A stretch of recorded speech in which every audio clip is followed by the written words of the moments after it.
content, views, and opinions expressed in the following program are those of the producer and do not necessarily reflect the views and opinions of the City of Bremerton, BCAT, their officials, or their employees. Welcome to Uncommon Courtesy, Local Edition, where we give you the courtesy of conversation that's uncommonly spoke of. I'm D-Mac. I'm Wesley. And this is the show. Hey, thanks for everybody tuning in with us today. Don't forget to catch us live on our YouTube page. We have a Friday Fix that we do at 7 p.m. Pacific time. And we also have a virtual town hall. We like everybody to come in and discuss anything that you've seen recently in the news that affects you. We have that at 1 p.m. Pacific time on Sundays. Senior Wesley, how you doing today? I'm doing great, man. How about yourself, D-Mac? I'm doing all right. I don't like the way the camera has me looking, but it's all right. It's all right. It adds 10 pounds, but I feel like it's 50. So, yeah, I got to watch out. I got to keep driving past the fast food restaurants. We had a pretty interesting month last month there. Yes. So we had the elections passed. Correct. And we had a regime change, if you want to call it that. You know what I mean? Which we had like they call it a red wave, where you had a lot of Republicans kind of take office, which, you know, deeming which party you are is good or possibly bad, whichever one you are. But we want to talk about a little bit how this is going to affect our state, our area. Or you can talk about it all that too, and how we kind of got here, you know, because the Democrats are scratching their heads asking what happened. And we spoke about it on our show before, you know, they kind of left the American people behind. Yeah, some of their policies have gotten a little too out of touch with reality. I think the way that the election went, you know, as far as Biden and how he dropped out of the election, that kind of hurt the chances of the next person coming in behind him. I think they lost confidence with that. I don't think he remembered dropping out. That's possible. I don't even think he wrote the letter. It's possible. Yeah. You know what I mean? But personally, I think he did a good job. I know a lot of people don't agree with me. A lot of people say that, you know, but just the numbers and some of the policies bear out in my favor, I believe, with that. But just looking forward and looking at some of the policies that Donald Trump and the Republican Party have put forth, and how will those policies kind of affect what we have going on in this state? Like the first one I would like to start out with is the immigration policy, like where they're looking at doing mass deportations. A lot of people are saying that, you know, by talking about this on our regular show, which is Uncommon Courtesy on YouTube, that we're fear mongering because we don't know what is going to happen until it happens. We do know, because they've told you every aspect of what they want to do and what they're going to do. There's no, and one thing about Donald Trump you can guarantee is that he's a man of his word most of the time. I mean, he may lie to get out of some stuff. I'll be honest about that. But usually when he says, hey, I'm about to do this, I'm going to do this. Yeah, and I think that the bigger thing with that is that he has the pieces in place to make it happen. Yes. You know, there's nothing there to stop him. The Supreme Court is already 6-3. That's not, you know, and we can say that the Supreme Court doesn't vote now ideological lines, but they do. We've watched it happen time and time again. It's kind of be like watching wrestling. Like, you know which way it's going to go, but they're still going to try to entertain you with some things and let some things go and some things not slide. I think with immigration, I can see our state fighting it. Absolutely. But to a point. I mean, there's only so much you'll be able to fight. Because, I mean, just like in the article that I showed you the other day about Missouri and how they're going to pay people $1,000 per person, per immigrant that they bring in. Basically, it's like they're going to make people bounty hunters, and you're going to get a bounty per immigrant that you bring in. It's $1,000 per person. So you have to capture them, actually. Yeah, you have to capture. You can't just point out like, hey, there's 20 immigrants in this house. Pay me right now. Just don't knock on the door tomorrow. You know, it's kind of it's for me, being the person that I am. I believe that America was built off immigrants. I believe that immigration is great for this country. I believe that without immigration, we have a declining birth rate, this is all factual and true. Yeah. There's no debate in this stuff. So I think that, but I do believe that people should come here legally. On top of that, we should have laws that are based upon realistic time frames for people to be able to come here legally. You know, for me, I didn't like how, you know, the Democrats were stepping over, like especially in New York. We've talked about this before, how they were stepping over the homeless to give food cards and places to live to immigrants. So, I mean, one thing about America, you come into America, you're supposed to assimilate into America. The signs shouldn't change. If I go to a different country, not everything's in English for me. Okay. You know what I'm saying? Like that. You need to assimilate. I mean, a lot of people do come here. They do come here to work. I'm not saying everyone's a criminal, but it's also, you have homeless people in the streets. You have homeless vets in the streets. Okay. We need to, you know, America is a 1994 Ford Taurus with 20-inch rims. Let me say this though. When they like to use that as a fact. They say, oh, we're doing this for these people, we're not doing this for the people who've been here. We haven't been doing it for the people who've been here the entire time. Exactly. So why are we trying to have these people come in here, act like it's all hunky-dory, like, yeah, this is how we do it? Well, I mean, sometimes we have to look at the factors that are putting people on the streets and making people homeless. Yeah. It's not always that people are homeless because there's no work. Some of them are homeless because they have drug addiction. Some of them are homeless because they have criminal records that preclude them from getting housing. And the work doesn't work anyways. And a lot of them, and there are programs for these people that we act like there's not. We act like these people have not been getting stipends this entire time that they've been homeless. They can get food stamps, they can get housing, they can go to food shelters. There's all these things for these people. So when migrants do come here, most of them come here to work. We look at them. What are they doing? We don't see migrants. There's not as many migrants that are sitting around homeless. I mean, if they are, they just got here. Most of them are either working or sitting somewhere trying to get work. Of course. Why would you come sit here homeless when you can go back and do that at home? Exactly. And so that's kind of what ties me up when I look at that way of thinking. But see, also, like, we're stepping over Americans who've been here, who've had opportunities, to help someone who's just got here, who wants to work, who's motivated to work. But also think about it like this. Yes, they have all these programs in place, right? But let's say 15 years ago, you could lose your job and fail and probably not have a place for a month, but you could actually get a job and actually bounce back and be able to get a place. Those days are gone. Like, people can't just bounce back anymore. Why are we not putting that blame on the people who it needs to go on? Which is like, we need to start looking at our lawmakers. We're allowing our lawmakers to get away with scapegoating a crowd of people who, so they're pointing the finger at someone who's not actually doing the damage. Well, that's all because there's no money in the cure. Someone said that. They're like, you have all these people that run all these programs for homeless people, right? What if they cured homelessness? What are they going to do? Just like the doctors, they have a cure for cancer. Are they going to give it to you? So do you feel like these immigration policies will be something that'll be pushed upon? I think these immigration policies will actually really show. It's going to show everybody in America, like, is this really what you wanted? Because you're going to see videos of people getting pulled out of the homes. You're going to see people trying to flee with their immigrant family members or their people that they know, and their cars are going to get shot up. You're going to see a lot of blood in the streets. I can guarantee it. Because, you're trying to remove 20 million people out of a country. And then what do you do with the kids? They're talking about birthright citizenship is no longer a thing.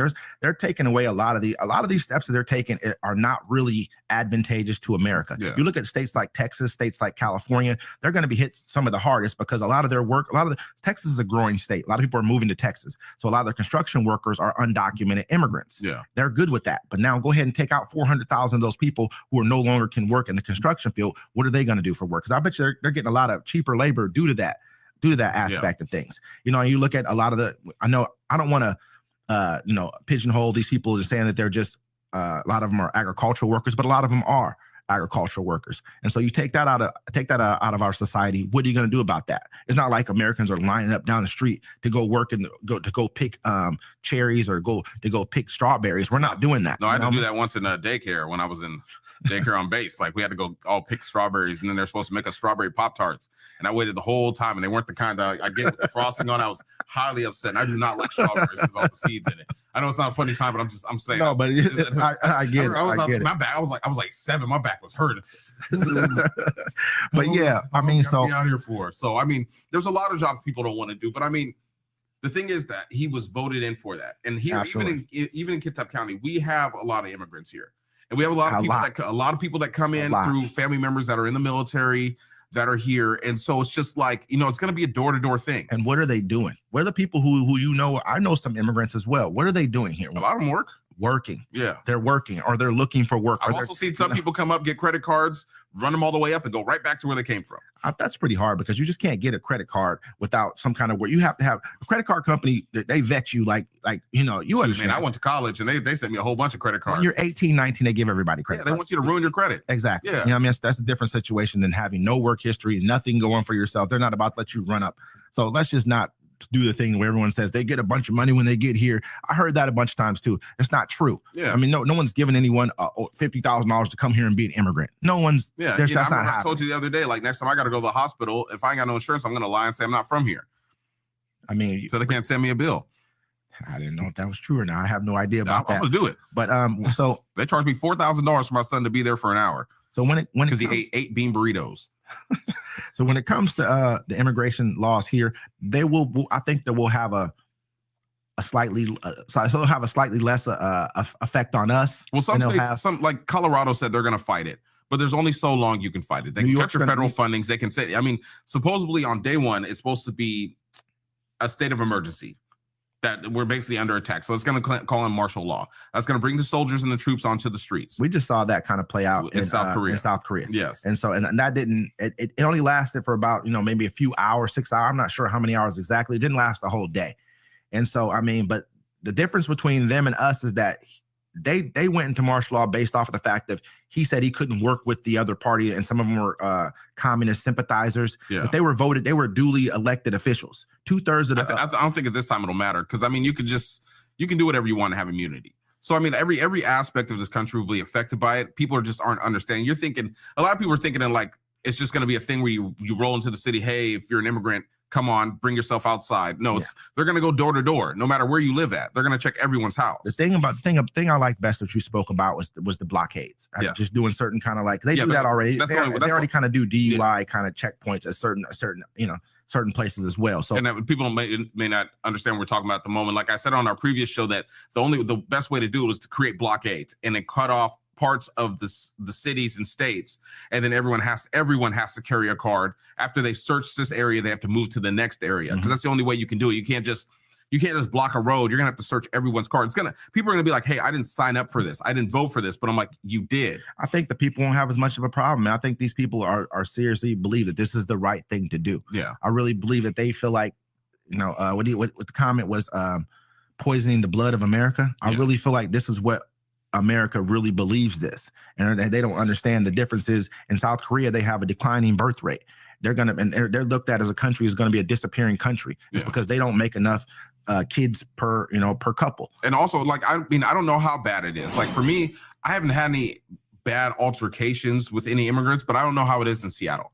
I don't know how it is in Texas or Chicago or New York. And I've reports from those people are like, yo, get these people out of here. I mean, we're going to get reports about everything. You look at what the New York mayor said. He said he's open to getting the criminals out. And that should be for everybody. Yeah. I don't think that should be a thing that anyone should debate about. If you come here and you commit a crime, you're not even a citizen here. I mean, come on, man. You're out of here. Yeah. That I don't think anyone's debating out like, oh, we should keep the people here even after they committed a crime.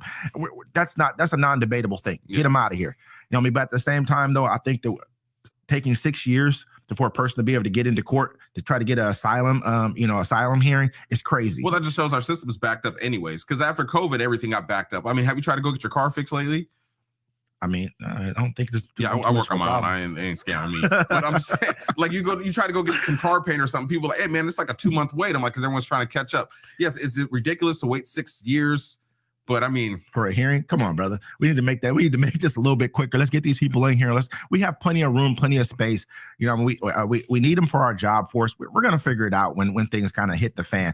I mean, they've also spoken about cuts to social programs as well, like bringing in Elon Musk and Vivek Ramaswamy and making them the Doge. I don't know. I forget what it stands for. Doja, DOGE. Yeah. I don't know. I mean, it's basically like his Dogecoin. But the thing is, the cuts they're going for people, Social Security, Medicaid, Medicare, Section 8. They haven't effectively spoken exactly what they're going to cut, but he said $2 trillion. We're about a $6 trillion and a little bit dollar economy per year. Yeah, you're cutting $2 trillion out of the budget. That's a third of the budget. Where are you going to get that from? You're not cutting military aid. You're not cutting any kind of aid to the military because no one's going for that. We all believe that we need, a superior military. Yeah. So you're going to have to cut social programs. It just is what it is. And so that's what I think that's going to be a huge, that's going to hit our city here pretty heavily. We have a lot of people who are homeless here. We have a lot of people who live below the poverty line. Like a lot of the kids in school, they're a lot of their parents aren't doing as well as may not be doing as well as they should be doing. And they have they were naming stuff. They're like, there's people that are there to monitor how many butterflies fly past a window. They get like $6 million for that. So I mean that makes sense. But I mean, like, also they're going to get rid of the food stamps. They're going to get rid of Section 8. I mean, I saw somebody on my Facebook or cut them drastically. Cut those programs back. I know for food stamps and all that stuff, they're going to make a work requirement for everybody, as they should. If you're not disabled and you can work, you should be working. You shouldn't be just sitting on your butt, not getting things. I agree with that. I totally do. I'm not going to say that because that's a person that worked themselves off of food stamps. Mm-hmm. Like I know how it is. It's like there used to be a work requirement for that. There used to be at least some kind of a check-in for work or something of that nature. My personal opinion on food stamps are, I think we pay about, I know this is an older, this is a much older study, but I think we all pay about like $30-something a year for food stamps, like for everyone else to have food stamps. To me, I look at life like this. I understand that if a person doesn't have food, then I become the food. You know what I mean? I'm okay with putting out $30-something a year to make sure people can eat and we don't have it. Crime isn't as rampant as it possibly could be. Yeah. Now you start taking programs, you start getting rid of them. We take us back after, before the Great Depression, when there was just soup lines and there was no, there were no programs at all. Yeah. It's going to be a problem. And I think that allowing, I think Ramaswamy, he might be a billionaire too. Yeah. I think allowing 2 billionaires to make cuts to our programs, and especially one of them who's had to come to the United States and ask for money, which was Elon Musk, and he came illegally. to save it. Yeah, he came illegally, and to save his company, he had to come and ask for a loan from the government. I think that's a kind of a tough sale. It's weird. A lot of people don't realize how dangerous Elon Musk is. He owns 2/3 of the satellites in the sky. Yep, 2/3. Facts.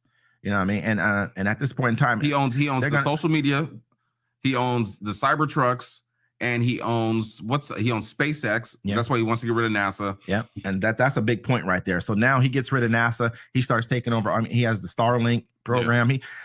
It's a really slippery slope dealing with a person like this who is not a citizen. You're not from our country. You came here illegally. Yeah, I think some very, very, like, to me, he's made some very, very divisive, racist comments.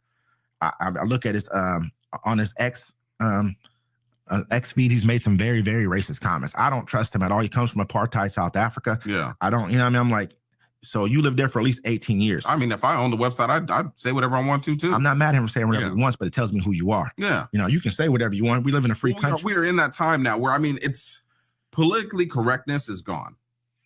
I don't think that's even being politically correct. No, I just think it's generally. I think it's gotten out of hand. People are scared to say what they really feel. And so now you can say it. There shouldn't be a fear of consequence. But there's not about a fear of consequence. Yeah. But people, either they agree with you or they don't. Exactly. And that's the biggest thing right there. And I think a lot of people need to just stop looking at things they don't agree with. What do you mean? Well, like if you don't like people that if you don't like a man that likes to kiss another man, don't look at things where men are kissing each other. If you don't like things that Republicans are talking about, don't look for. That's what's wrong with people these days. I think this is different than policy. That's very much different than policy. That's personal. It's personal stuff. It's people seek out things to be angry about. When we're talking policy, though, I think that's a different thing because it affects our lives. It's not like a decision I'm making about which magazine I'm going to pick up. And that's a personal choice. But if it's a policy choice, like, hey, we can move on to a couple of these other ones. Like they're talking about banning transgenders in sports. That's a policy thing. Yeah. Do I agree with that? No, I agree with that only boys should play sports against boys and girls should play sports against girls. They could always make a transgender league, but no one's ever talked about that for some reason. But what I'm saying though is like those are actual policy things. Well, they're doing that. They're going to do policies too where they're like they're not going to sponsor any sex altering drugs for minors at all. They're going to make that child abuse, which I agree with. I hope. Hey, I do. I agree with that. Your brain's not fully developed till you're 25 anyways. I can't buy alcohol until I'm 21. Mm-hmm. I can't buy cigarettes until I'm 21. I could die for my country at 18, but you shouldn't be able to give children, altering medicine to change their anatomy at the age of 11 because they're young and confused. So there's parts of some of these parts, some things, like I say, I'm a moderate. I agree with some things on the left. I agree with some things on the right. And some people, some far left and some far right views are just too much. Yeah, a little bit too much. I agree with the fact of boys should be in boys' bathrooms, girls should be in girls' bathrooms. Yeah. I agree with that 110%. They have bathrooms in the SeaTac airport that are like anyone can go in. I saw one probably a few months ago. First time I saw it, and I was just confused because it just had like a bathroom, like a toilet or something. I'm like, what is this? And the guy kind of saw my confusion in my face. He walked to me and tapped me and said, it's for everybody. And I'm just, as you're going down the gate, I think it's down D gate, at the SeaTac airport. There's like a couple of those type of bathrooms, and no bathrooms that are specifically for men. So I had to like walk even further to go find the bathroom that I felt comfortable going. Those unisex bathrooms are all good until somebody eats that airplane food that they didn't expect to be eaten. Well, that nobody want to use it. I think bigger than anything else is just, people, you have a word for kids. That's what I would worry about. But, but those kind of things right there, then he's going to take that and make it into a ban for possibly a ban on military for transgenders in the military. Yes. I don't agree with that at all. I don't have a problem with a person wanting to serve their country. I have no issue with that. Yeah. That has nothing to do with me. And in his mind, he says he feels that it's in his mind. I mean, in his own words, he feels it's they're mentally unstable, and you need to be combat ready. But I look at it like this: if you voluntarily sign up to defend your country, go do it. I mean, absolutely. And to me, okay, fine. Don't pay for surgeries. I believe in that. Shouldn't pay for their surgeries. That's a personal thing. You go take care of that yourself. However, you don't stop a person who wants to serve their country. Yeah. Period, plain and simple. Do you think it'll be any difference out here in Kitsap County to have the military in the streets? Yeah, Rand Paul, who is a libertarian. He even came out and said that he wouldn't vote for it. He caucuses with the Republicans. Yeah, but he said he wouldn't vote for a thing like that. And so if he's not okay with looking at something like that, then, and he also said that it's illegal to put the military in the streets. It's never happened before. Yeah. And so what would make anyone comfortable with putting the military in the streets? He said basically the military is like a hammer. They're not used to serving search warrants or anything like that. They're going to come. They're trained to shoot. Yeah, that's what they're trained to kill. Yeah, you know what I mean. And so you're putting American citizens in danger because we're going to treat them like it's the police. What did I do wrong? You're going to start asking questions to a person who doesn't know how to answer questions like that. It's not their job to. And they don't have to give you grace at all. And so that's the crazy part about it. I think that and people are going to be okay with that because these guys are going to be looked at as it has to be. You have to be okay with it. Yeah. At the end of the day, like, okay, who else are you going to use? If you're drowning up 15 million people, 20 million people, as he said, who's going to do it? The police? The police can barely handle the crimes they have now. They're now employing drones to deal with crime. Half the police stations, you call in and they will have a voice message saying, hey, if this isn't a crime that's taking effect right now, then hey, call back later and we'll deal with it at a later time. Of course, yeah. Just like if you get robbed or if your house gets broken into, like you call the police, they'll be like, hey, just fill it out online. Yeah. And so these are some of the things that, we really wanted to discuss and talk about more than anything else, because we don't know where this is going. Some people have said that, you guys are fear mongering. We're basically going off of what they've been telling what's being said. Yeah. If I repeat back, someone says to you, hey, I'm gonna go jump off this bridge, and you go tell somebody, hey, he said he's going to jump off this bridge. Is that fear mongering, or are you just reporting what the person said? Yeah. At the end of the day, we're just going to talk about what's being said and how this probably could affect us and how these things will be implemented and played out. Do you think Kitsap County and Washington State in general, do you think we could self-sustain ourselves without federal funding? No. I think there's a lot that's going to go into that. I think that we're going to be forced into taking what we have to take, or it's going to be a separation type of a thing.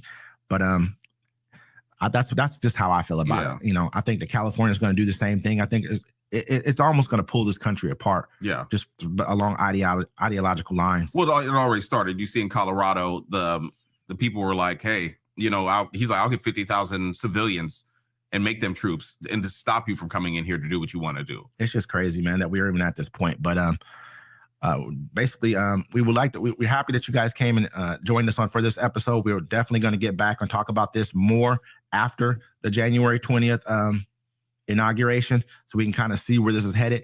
Thank you for tuning in to Uncommon Courtesy Local Edition. Don't forget to check us out on YouTube at Uncommon Courtesy 360, TikTok, Twitter, X, Facebook, Instagram, all the same name, Uncommon Courtesy 360. Don't forget to check us out on 1 p.m. Sundays for our live town hall. Anybody can join in. 7 p.m. Every Friday for our Friday Fix. That's just a regular show. We don't talk about politics. We just talk about what's going on in the norm, and we want to hear what you want to complain about and get off your chest. And once again, ladies and gentlemen, this is Uncommon Courtesy, and we'll see you next time.